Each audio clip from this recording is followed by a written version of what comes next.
se ha puesto blanco. Paso para atrás, ¿eh? Si no me veré. Bonsoir. Une fois de plus, je suis parmi vous et je suis heureux de pouvoir vous apporter une fois de plus un nouveau message. C'est un message de révélation et de vision. À chaque fois que je porte un message, je vous le dis, de méditer les Écritures. Les Écritures de la Sainte Bible, c'est la parole de Dieu par excellence. Et quand on lit les Écritures, comme je vous le dis toujours, c'est la parole de Dieu. C'est le Père éternel qui vous parle directement de lui à vous. Vous savez qu'on a l'esprit du Fils de Dieu dans notre cœur. Nous avons l'esprit du Christ dans notre cœur. Pour cela, je vous dis, méditez les Écritures. C'est la seule vérité pour le monde entier. Le monde entier doit connaître la vérité. On a beaucoup écouté à droite et à gauche, sans jamais se demander si on est dans la vérité. Et pour savoir si on est dans la vérité, c'est la Bible. C'est la parole de Dieu. Quand vous méditez les Écritures, dans les versets, il y a toujours un mot où le Saint-Esprit vous arrête. Et là, il vous dit de le méditer, parce que c'est une révélation. Et quand vous le méditez, le Père éternel vous donne la révélation et la vision. On voit ce que ça veut dire. Ça monte dans nos pensées. Et là, on le médite et on cherche jusqu'à ce que le Père éternel nous donne la révélation pour qu'on le prêche au monde entier. Pas toujours la même personne. Sortez dehors, allez chez les voisins, allez dans la rue, voir les incrédules, les hommes de mauvaise vie, les femmes de mauvaise vie. C'est ce que je vous dis. Je vous le dis presque à chaque fois que je me trouve avec vous devant un message. Et aujourd'hui, ce qu'on va méditer, c'est quelque chose qu'on va méditer ensemble. Alors soyez attentifs. Je vous le demande d'être attentifs parce que quand on est attentif, la foi vient de ce qu'on entend. Et quand on a la foi, c'est elle, ce sont les Écritures qui nous donnent la foi. C'est pas ni Pierre, ni Paul, ni Jean, ce sont les Écritures. Et là, on va méditer Genèse 2, verset 16. Dieu dit à Adam,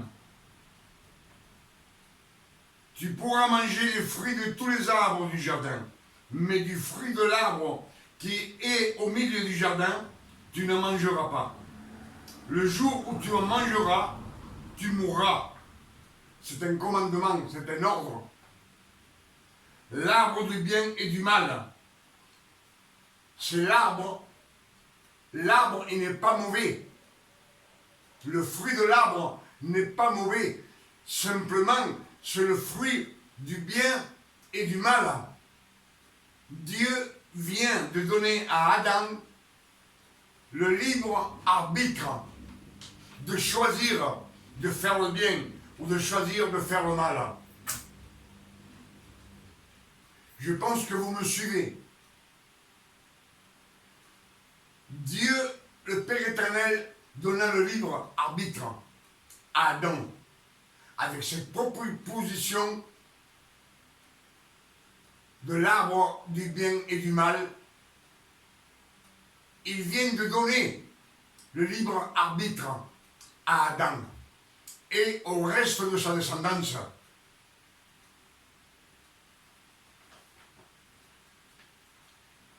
Exode 20, versets 2 à 17, des 10 commandements.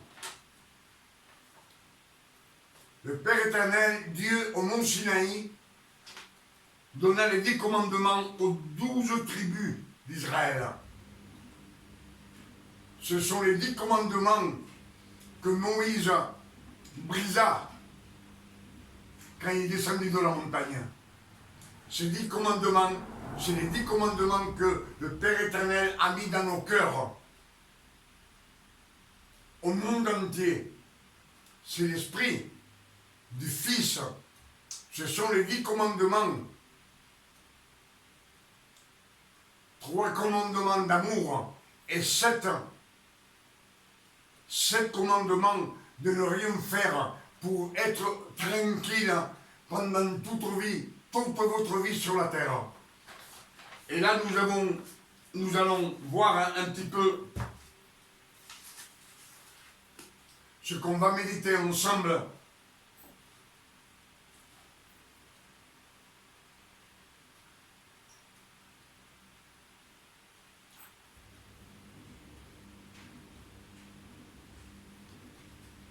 Luc 20, verset 9. Jésus dit cette parabole. Un homme planta une vigne, la ferma à des vignerons et quitta pour longtemps le pays. Au temps de la récolte, il envoya un serviteur vers le vigneron pour qu'il lui donne une part du produit de la vigne. Les vignerons le battirent et le renvoyèrent à vide. Le maître de maison envoya encore un autre serviteur. Ils le battirent, l'outragèrent et le renvoyèrent à vide. Le maître de maison envoya encore un troisième serviteur.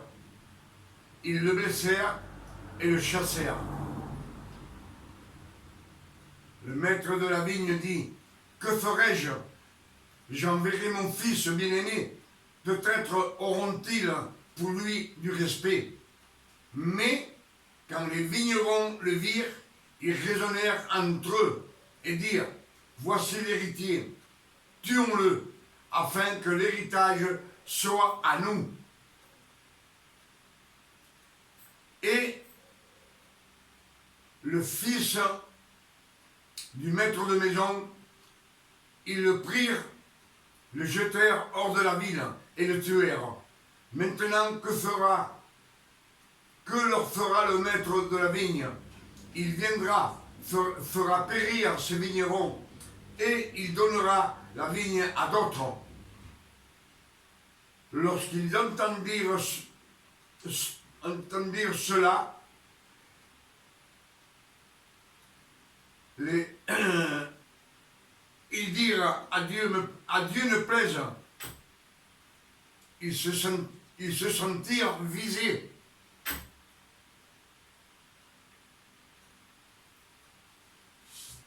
Alors, là on voit qu'un maître de maison planta une vigne et il la laissa à ses ouvriers. Et plus tard, il envoya un serviteur pour avoir des fruits de la vigne. Mais les vignerons prirent ce serviteur, ils le tuèrent, ils le font partir. Le maître de maison envoya encore un autre serviteur, un deuxième serviteur. Et les vignerons le prirent, ils le frappèrent, ils le blessèrent et ils le firent partir sans rien. Le maître de maison envoya encore un serviteur. Le troisième, 3 serviteurs. c'est Luc 20 qui raconte cette histoire. Et le troisième, ils le prirent, ils le battirent, le baissèrent et le firent partir sans rien. Et le Père éternel, le maître de maison, il envoya son fils aimé en disant, peut-être ils auront un peu de respect pour mon fils. Mais les vignerons, quand ils virent le fils, ils se dirent entre eux, voici l'héritier, tuons-le, et l'héritage sera pour nous. Et c'est ce qu'ils firent. Ils le tuèrent et le jetèrent hors de la vigne. Cette histoire, c'est une représentation des prophètes, du Père éternel, qu'il a envoyé des prophètes pour parler au peuple d'Israël. Mais le peuple d'Israël ne voulait rien savoir. Ils les tuèrent. Le premier, ils le tuèrent. Le deuxième, ils le tuèrent. Le troisième, ils le tuèrent. Trois serviteurs. Le numéro 3 qui représente le Père éternel, le Verbe et l'Esprit Saint qui travaillent pour Jésus.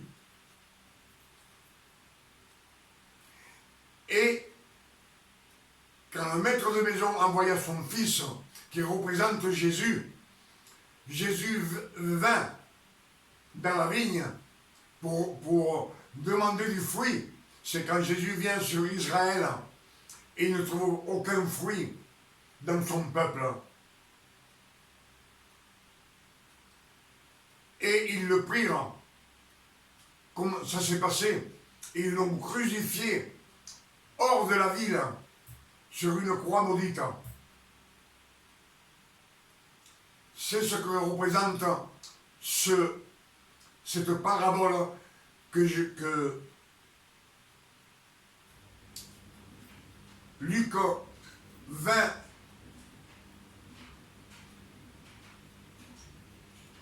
Luc 20, verset...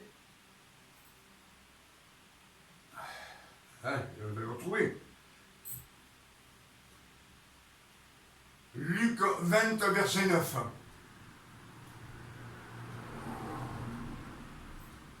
Cette histoire, c'est Jésus qui la raconte quand il était sur la terre il y a 2000 ans. Son nom soit béni.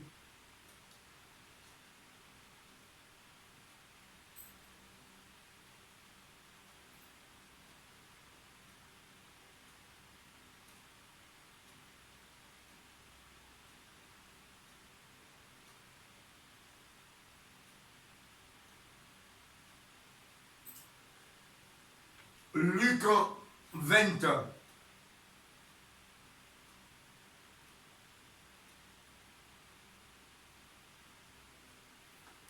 Verset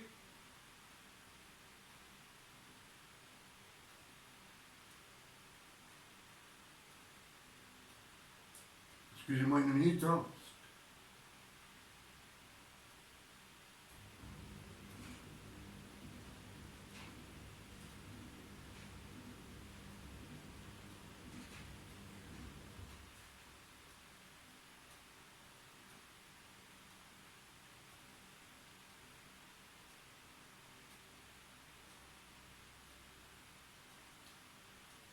On y va.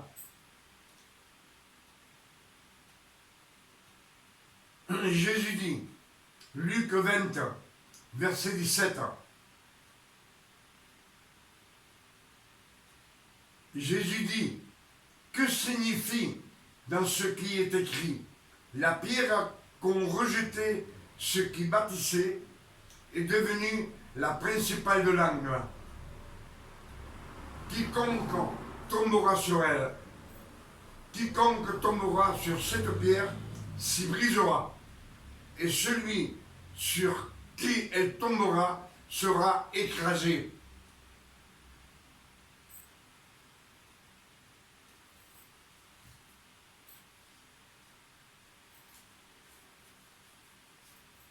on dit bien que la pierre, celui qui tombe sur cette pierre, sera brisé. Et à tout celui que cette pierre tombera sur lui, sera écrasé.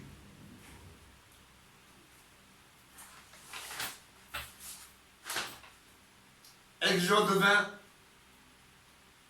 verset 2 à 17 ans. Les 10 commandements que Dieu donna aux 12 tribus, celles qui brisèrent Moïse, ils les brisèrent. Pour cela, il dit, la pierre que les bâtisseurs ont rejetée est devenue la pierre de l'angle, la principale. Cette pierre, si vous tombez dessus, ce sont les 10 commandements. Les 10 commandements que Jésus a changés quand il est venu sur la terre. Quand Jésus est venu, qui s'est baptisé et que le Père éternel, le ciel s'ouvrit, Jean le Baptiste le baptisa, il lui donna tout pouvoir sur la terre. Et lui, il a tout changé sur cette terre. Même les 10 commandements, il les a changés. Dans les commandements de Jésus, il n'y a pas de sacrifice de bête.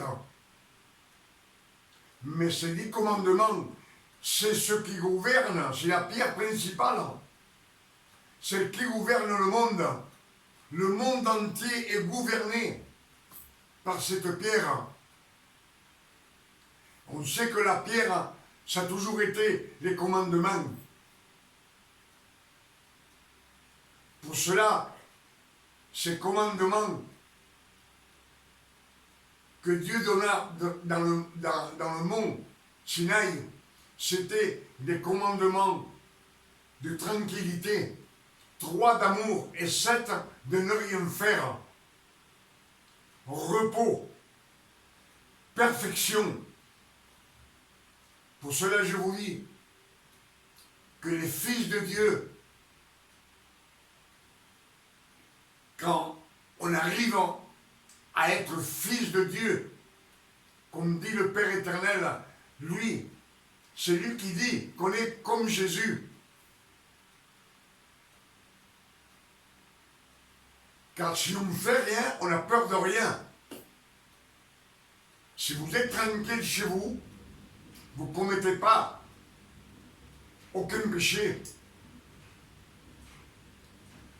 Et si c'est vers la justice du monde, les avocats, la police, on sait que si un policier vient chez vous et vous n'avez rien fait, vous n'avez pas peur de lui. Mais dans le monde, celui qui vole, celui qui tue, la peur vient sur lui. Il perd la tranquillité. C'est pour cela que le Père éternel donna 10 commandements, 3 d'amour, qu'il nous a mis dans notre cœur. Et les 7 commandements qui restent, c'est le chiffre parfait, le chiffre du repos, de la tranquillité. C'est de ne rien faire. Quand on ne fait rien, on est tranquille. On n'a peur de rien.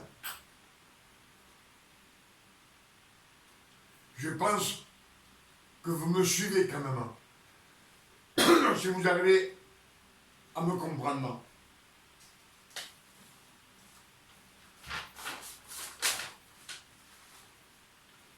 Ce que Dieu a fait pour nous, c'est le travail du Père, du Verbe et du Saint-Esprit, jusqu'à ce que Christ naisse sur la terre, Jésus qui naisse sur la terre, et devienne le Fils de Dieu, ayant en lui le Verbe et l'Esprit Saint, deux parties du Père. Pour cela, il est le Fils du Père éternel. Et il a tout pouvoir sur la terre. Et lui, il a tout changé.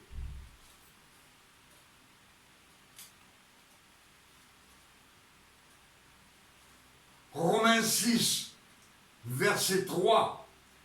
C'est en sa mort que nous avons été baptisés. C'est à la mort de Christ, à sa résurrection, que nous avons été baptisés. Ce que dit Romains 6, verset 3.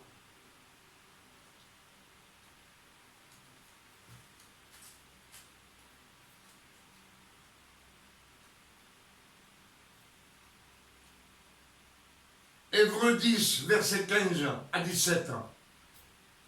Je mettrai mon esprit dans leur cœur. Je mettrai mon esprit dans leur cœur. C'est ce que dit Dieu, le Père éternel.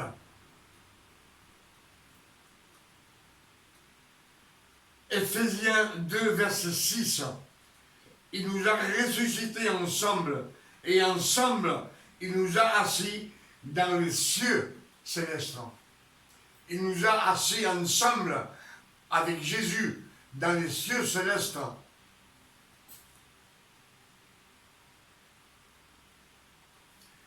1 Jean 4, verset 17. Tel il est, tel nous sommes dans ce monde. Nous sommes dans ce monde tel que Jésus-Christ est, aujourd'hui, au présent, pas dans le futur et pas dans le passé, de nos jours. Je pense que vous me suivez et vous voyez bien les Écritures.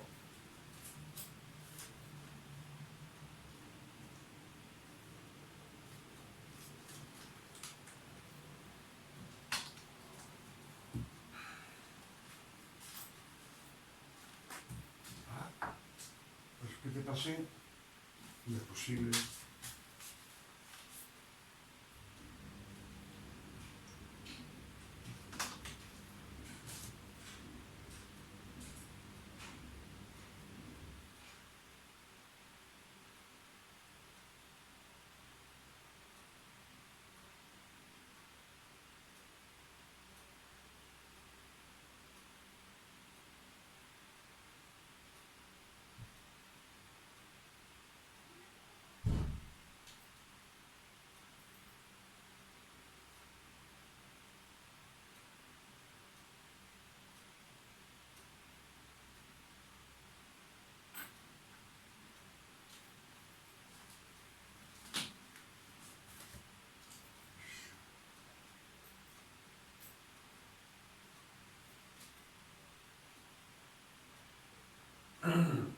Jérémie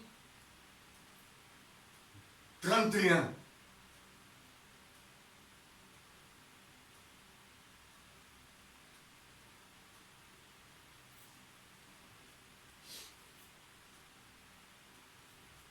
La nouvelle alliance, Jérémie 31. En ce temps-là, dit l'Éternel, je serai le Dieu de toutes les familles d'Israël, et ils seront mon peuple. Ainsi parle l'Éternel. Il a trouvé grâce dans le désert, le peuple de ceux qui ont échappé au glaive. Israël marche vers son lieu de repos. De loin l'Éternel se montre à moi. Je t'aime d'un amour éternel. C'est pourquoi je te conserve ma bonté. Je te rétablirai encore et tu seras établi. Vierge d'Israël, tu auras encore les tambourins pour parure et tu sortiras au milieu des danses joyeuses. Tu planteras encore des vignes sur les montagnes de Samarie. Les planteurs planteront et cueilleront les fruits, car le jour vient où les gardes crieront sur la montagne d'Éphraïm. Levez-vous, montons à Sion, vers l'Éternel notre Dieu, car ainsi parle l'Éternel, poussez des cris de joie sur Jacob, éclatez d'allégresse à la tête des nations, élevez vos voix, chantez des louanges, et dites, Éternel, délivre ton peuple, le reste d'Israël. Le reste d'Israël, c'est pour la fin des temps.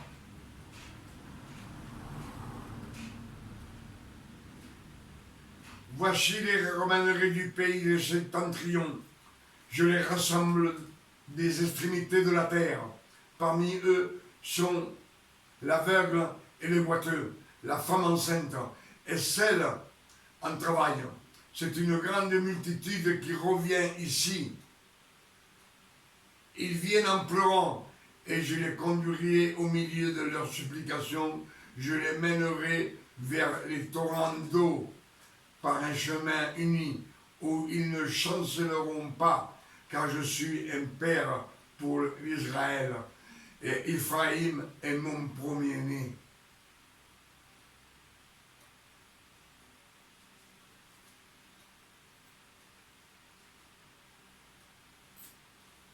Car l'Éternel rachète Jacob, il le délivre de la main d'un plus fort que lui. Ils viendront et pousseront des cris de joie sur les hauteurs de Sion. Ils accourront vers les biens de l'Éternel, le blé, le mou, l'huile, les brebis et les bœufs. Leur âne sera comme un jardin arrosé, et ils seront plus dans la souffrance. Ces promesses pour la fin, pour maintenant. C'est pour maintenant. Toutes ces promesses ont été pour nous. Pour le reste qui reste d'Israël.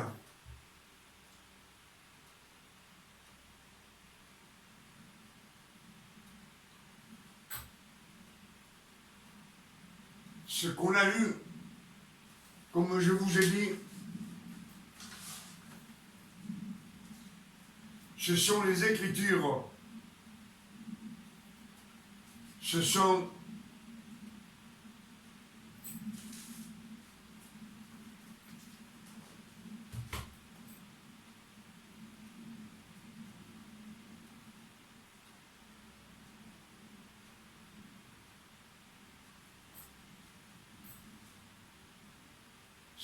des révélations, comme je vous ai dit. Luc 20, verset 14, un maître de maison avait une vigne et il la laissa à des vignerons. Tous ces prophètes, on les tua. Et quand le maître vint, qu'est-ce qu'il va faire avec tous ces vignerons? Il les tua. Et la vigne, il le donnera à quelqu'un d'autre. Il le donnera au Fils de Dieu et aux païens, aux incrédules. Pour cela, Pierre est venu. Pierre, je pense que c'est Pierre qui baptisa les Romains. Les Romains, c'était des incrédules, ils ne croyaient pas en Dieu. Et la vigne a été donnée aussi à eux, au monde entier, afin qu'ils puissent sortir du monde et venir au Père éternel, à Jésus. Il leur a donné cette opportunité. Parce qu'anciennement, à part les 12 tribus, personne ne pouvait s'approcher.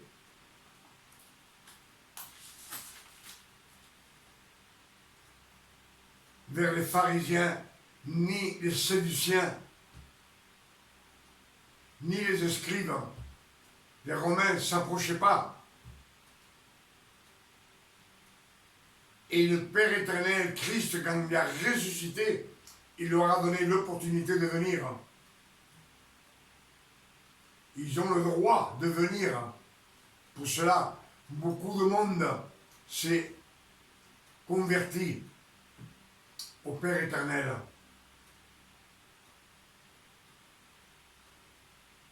Mais cette pierre que Moïse brisa, c'est la pierre principale, celle qui gouverne la terre de nos jours. C'est elle qui gouverne la terre, ces 10 commandements qu'on a dans le cœur du monde entier. Tout le monde connaît. Les Écritures disent, les grands et les petits connaîtront mon nom. Personne ne demandera à l'un ou à l'autre si tu connais Dieu. Tous connaissent Dieu de nos jours.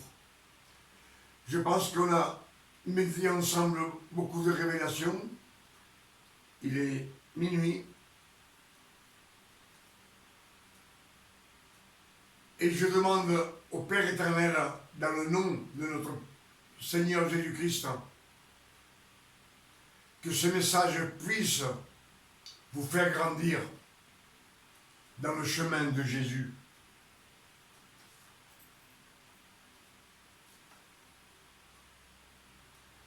Il n'y a que les Écritures qui sont la vérité, la parole de Dieu. Pour cela, Jean 14, verset 6, Jésus dit, « Je suis la lumière du monde, je suis la vérité, le chemin et la vie, et nul ne vient au Père que par moi. »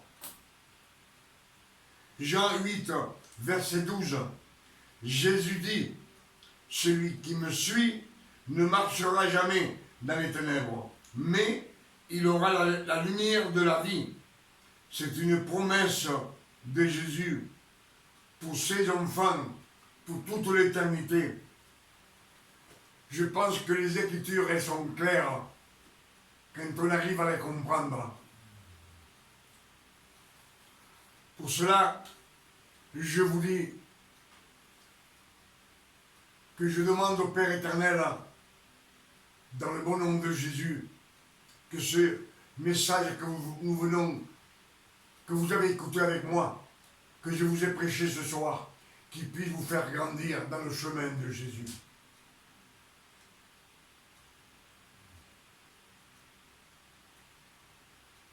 C'est la seule vérité. Ce sont les Écritures de la Sainte Bible.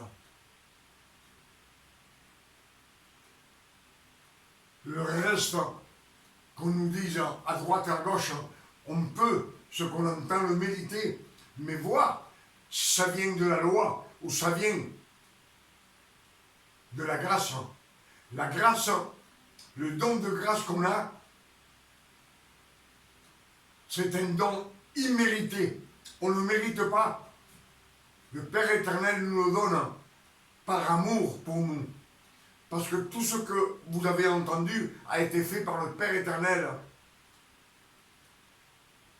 Le Verbe et le Saint-Esprit, par amour pour nous, pour pouvoir nous reprendre et nous ramener dans le même état qu'on était dans le jardin d'Éden avant le péché, qu'on puisse vivre avec lui éternellement, pour toute l'éternité. C'est ce que toute cette Bible, c'est ce qu'elle nous dit, que c'est l'œuvre du Père éternel, du Verbe et du Saint-Esprit, jusqu'à Jésus. Et après à Jésus, là ils sont 4. C'est pour le monde, dans le numéro 4, c'est pour le monde entier.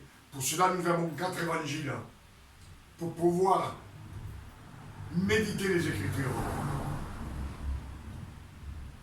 de ce que Jésus a fait, ce que Christ a fait, et ce que le Père éternel a travaillé pour nous. Même en ce moment, il travaille pour nous. Pour cela, je vous le dis toujours,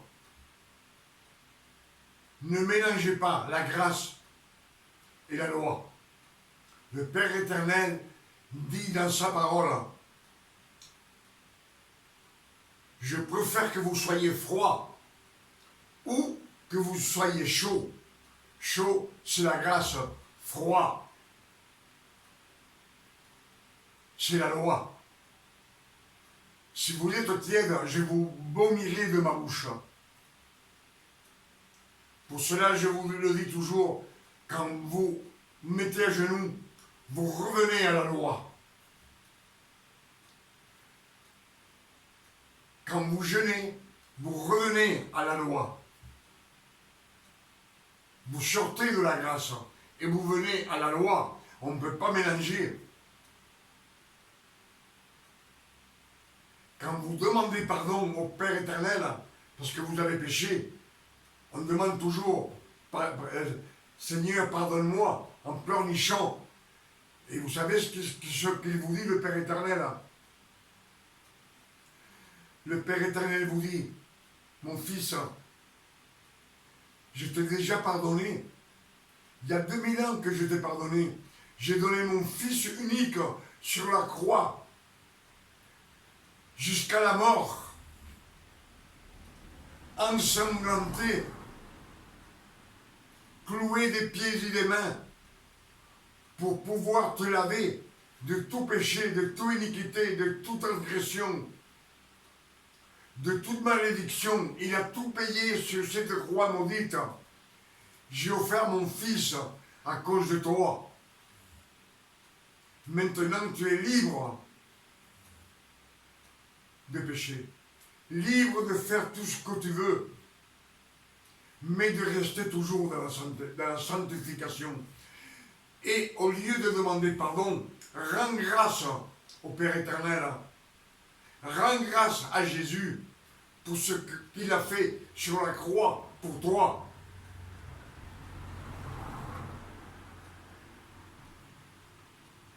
C'est ce que le Père éternel vous demande aujourd'hui pour être en conformité avec lui, pour que Dieu soit heureux, que vous soyez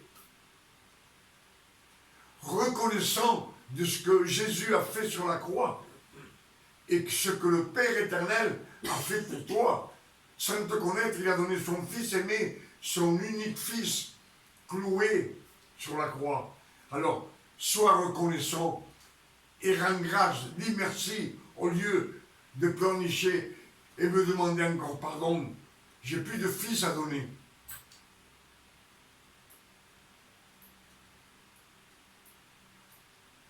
Pour cela, je vous dis, ne mélangez pas. Sortez de la loi. Quand les temps furent accomplis, Dieu envoya son Fils, né d'une femme, né sous la loi, afin qu'il rachetât tous ceux qui sont sous la loi. Donc vous n'appartenez plus à la loi, vous appartenez à celui qui est ressuscité de la mort, c'est-à-dire Jésus, et il venez, venez à moi, vous qui êtes fatigués et chargés, je vous enlèverai votre fardeau, je vous donnerai du repos. Prenez mon joug, qui est léger et doux. Je pense qu'on a eu beaucoup de révélations ce soir ensemble, autant pour vous que pour moi. Et moi, ce que je reçois, je suis heureux de le partager avec vous. Et sur les vidéos YouTube, vous savez que c'est pour le monde entier. Et il y a beaucoup de personnes qui puissent venir avec ce message. C'est ce que je demande au Père éternel, au nom de notre Seigneur Jésus-Christ, qui vienne la grâce de notre Seigneur Jésus-Christ.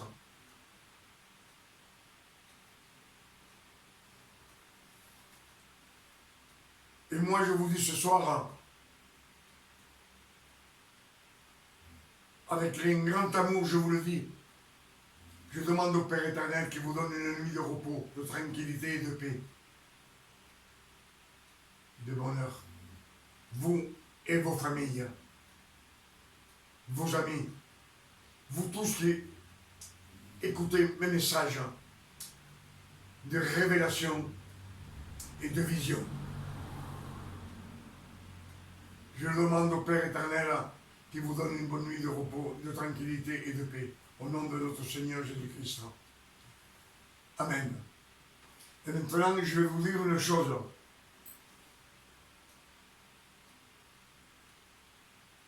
Dites rien pour le chapeau.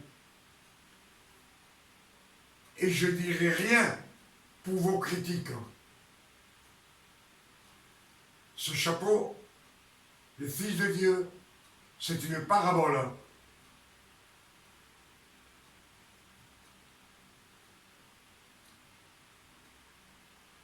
Les fils de Dieu ne sont pas racistes, ni pour les gens du monde qui sont blancs, ni pour le monde des personnes de couleur. On les porte sur notre tête comme une couronne d'amour pour eux. Que Dieu vous bénisse et vous garde. Bonsoir à tous. À la prochaine si Dieu le veut. Amen. ¿No te levantarías tú? Sí. Sí, claro. Aleluya.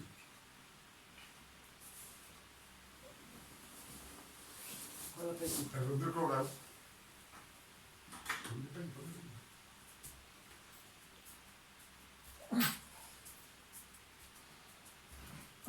Que Dieu vous bénisse.